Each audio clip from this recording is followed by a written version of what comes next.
So hello বন্ধুরা, welcome back to my new blog. তো আজকে আমরা চলে এসেছিলাম দীঘাতে। আর দীঘাতে এসে দেখতে পাচ্ছ দীঘার ভিউটা অ্যাকচুয়ালি খুব অপূর্বই ছিল দেখার মতন।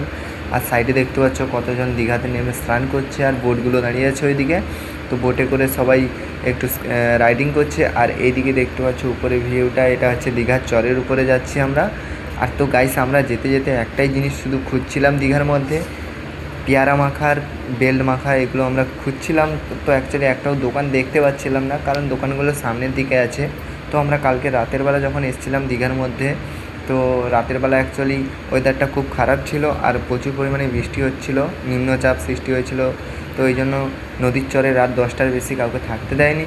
তো আজকে সকাল সকাল আমরা ঘুম থেকে উঠে চলে এসেছি দীঘাতে। আর অপূর্ব ভিউ দেখো, আর ওইদিকে ঘোড়া নিয়ে দেখো জলের উপরে যাচ্ছে। জাস্ট একটা লুকিং লাইক অফ ওয়াও একটা ভিউ ছিল গাইস, তো দেখার মতন ছিল পুরো। তো অ্যাকচুয়ালি গাইস, আগে আগে যেমন ছিল দীঘার চরটা, তো এখন সম্পূর্ণ পরিমাণে চেঞ্জ করে দেওয়া হয়েছে। তো কারণ আমরা যখন একদম ছোটো ছিলাম, তো ছোটোবেলায় এসেছিলাম, তখন দীঘার সাইডে এইসব পাথর বা কোনো প্রকারের বড় বড় পাথর, নুড়ি পাথর, এগুলো কিছু দেওয়া হতো না। এমনি জাস্ট বালির থাকতো আর এই উপরটাতে এমনি চর থাকতো। তো আমরা খুব নেমেছি দীঘাতে, স্নান করেছি। তো অ্যাকচুয়ালি দেখো গাইস, তো যত দূর অবধি ক্যামেরা টানছি তো শুধু জল আর জল ছাড়া আর কিচ্ছু দেখতে হবে না। সাইডে প্রচুর পরিমাণে লোক দেখো স্নান করছে দীঘার জলে নেমে। আর ভিউটা তো খুব দেখার মতন ছিল, আমি আর কিছু বলবো না। তো তোমরা দেখে অবশ্যই বুঝতে পারছো কতটা পরিমাণে জুম করে টেনে নিয়ে এসেছি দেখো ক্যামেরার মধ্যে। আর আমি আছি খুব অনেকটাই দূরে আছি, দূর থেকে আমি ক্যামেরার মধ্যে জুম করে টেনে নিয়ে এসেছি। আর জলগুলো দেখো কত সুন্দরভাবে ঢেউ খেলে খেলে আসছে, আর সবাই কীরকম ঢেউ ভাঙছে দেখো। আর দীঘার জলে স্নান করতে খুব মজা লাগে। অ্যাকচুয়ালি আমরা নামছি না কারণ নিম্নচাপ ছিল, ঠান্ডা ঠান্ডা লেগে যেতে পারে, এই জন্য আমরা নামিনি। তো আমরা সাইডে চরে হাঁটছিলাম আর খুব মজা নিচ্ছিলাম। আর এইদিকে দেখো দীঘার চরে দোকানগুলো বসেছে সাইডে ছাতা নিয়ে। তো গাইস, তো তোমরা চাইলে এইদিকে বোটে উঠতে পারো বা প্যারাশুট আছে, প্যারাশুট ইউজ করতে ও তোমরা ঘুরতে পারো, মজা নিতে পারো। তো অ্যাকচুয়ালি আমরা যাচ্ছি না, তো আমার অ্যাকচুয়ালি বোটে উঠতে খুব ভয় লাগে, আর জলকে আমার প্রচুর পরিমাণে ভয় লাগে, তাই আমি যাচ্ছি না। আর তোমাদেরকে দেখাচ্ছি, তোমরা দেখো। আর এদিকে আমি আর কিছু বলবো না, তো তোমরা একটু দেখো ভিডিওটা। আর দীঘাতে কত পরিমাণে আওয়াজ হচ্ছে শুধু বাতাসের, সেই আওয়াজটাই দেখো, শোনো তোমরা আর মজা নাও। দেখো মানে ক্যামেরার মধ্যে তো নিয়ে আসছি যা, আর চারিদিকে জল ছাড়া তো কিছুই দেখাই যাচ্ছে না। আর লোকগুলোকে দেখো, আমি এতটাই দূরে আছি, লোকগুলোকে পুরো একদম যেমন পিঁপড়ে দেখতে হয় তেমন একদম ছোটো ছোটো লাগছে। তো আমি যাই হোক, আমার তো খুব মজা লাগছিলো। তো এত ছোটো ছোটো মানুষ মানে ক্যামেরার মধ্যে দেখে আমার খুব মজা লাগছিলো। তো তোমরাও দেখো, মজা নাও। আর দেখো দীঘার অ্যাকচুয়ালি ওয়েদার খারাপের জন্য এতটা পরিমাণে যে হাওয়া দিচ্ছে, হাওয়ার আওয়াজটা শোনো তোমরা একটু দেখো।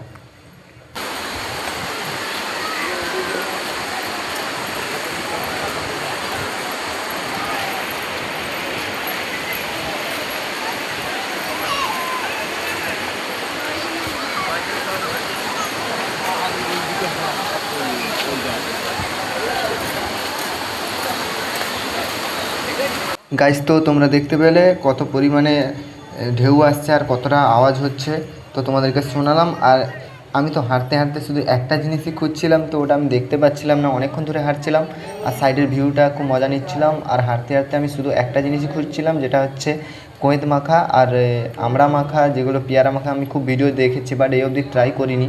তো ফার্স্টবার ট্রাই করব, তাই দোকান খুঁজছিলাম। তো অনেক খোঁজাখুঁজির পরেও আমি পাচ্ছিলাম না। আর এইদিকে তো দেখো আমি ভিডিও করছিলাম, তো সাইডে যারা বসেছিল দেখছে, কারণ ব্লগ বানাচ্ছিলাম, বুঝতে পেরেছে, তাই দেখে জিজ্ঞেসও করছিল যে আমি কী করছিলাম। বাট আমি বললাম যে ভিডিও করছিলাম, আর সাইড করে আমি চলে এলাম, কারণ আমার একটু তাড়া ছিল, আমাদেরকে বাড়িও যেতে হবে।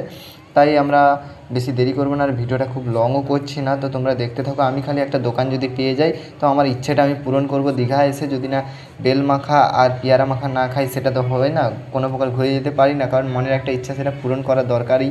তাই আমি অনেক কষ্ট করে খুঁজে লাস্ট অবধি আমি পেয়েছিলাম। তো পাওয়ার পর তোমাদেরকে দেখাবো। আর এদিকে দীঘাটাকে জাস্ট স্যালুট জানাই। তো এত সুন্দর ও এত একটা ভিউ, জাস্ট মানে আমার যদি এখানটায় বাড়ি হতো, তো অ্যাকচুয়ালি আমি এখানে থেকে যেতাম এমন মনে হচ্ছিলো। আর দেখো গাইস, আমি যতটাই জুম করছি ততটাই শুধু জল ছাড়া ওই পারে কিচ্ছু দেখা যাচ্ছিলো না, কারণ ওই পারে কিছু ছিলোই না। তো শুধু জল ছাড়া, দীঘাতে এলে তোমরা অবশ্যই নিজের চোখে দেখতে পাবে, শুধু যতটাই জুম করবে, যতটাই চোখ যাবে, শুধু জল ছাড়া তোমরা আর কিচ্ছু দেখতে পাবে না। তো যাই হোক, তোমাদেরকে দেখালাম, তোমাদের কেমন লাগছে তোমাদের ভিউটা, আর তোমাদেরকে কতটা বিনোদন দিতে পারছি আমি নিজেও জানি না। তবে আমি চেষ্টা করব তোমাদেরকে হাসানোর আর তোমাদেরকে বিনোদন দেওয়ার আমাদের ব্লগের মাধ্যমে। তো চলো, বেশি দেরি করবো না, আর ওই দোকানের দিকে যাই, দোকানে গিয়ে একটা পেয়ারা মাখা নেব আর বেল মাখা নিয়ে আমরা বেরিয়ে যাব। গাইস, তো তোমাদেরকে ওই পারে একটা জুম করে জিনিস দেখাচ্ছি, দেখো যেগুলো সবুজ গাছের মতো দেখা যাচ্ছে, ওটা হচ্ছে একটা ছোট্ট দ্বীপ। তো ওই জায়গাটার নাম হচ্ছে দরিয়া নদী, তো যেটাতে হচ্ছে টাইমে জল আসে, যেমন জোয়ার ভাটা নদীতে হয় তেমন ওইখানটায় একটা জোয়ার ভাটার মতো সিস্টেমে জল আসে। আর ওইখানটায় স্নান করতে খুব মজা লাগে, কারণ ওইখানে আমি যাওয়ার খুব চেষ্টা করছিলাম, কারণ আমার হাতে টাইম ছিল না, খুব অল্প সময় টাইম ছিল, কারণ আমাদেরকে বাড়ি ফিরে যেতে হবে। আর দেখো গাইস কতটা দূরে রয়েছে দরিয়া নদীটা, আমি জুম করছিলাম আর জুম করে দেখাচ্ছিলাম তোমাদেরকে। যাই হোক, তোমাদেরকে কেমন লাগলো এই ভিডিওটা আর মজা দিতে পারলাম কি না তোমরা অবশ্যই কমেন্ট করে বলবে। আর তোমরা যদি কোনো দিন দীঘায় আসো, তোমরা অবশ্যই এই জায়গাগুলো মিস একদমই করবে না। আর এই জায়গাগুলো অ্যাকচুয়ালি ঘুরতে একদমই ভুলবে না। আর এই জায়গা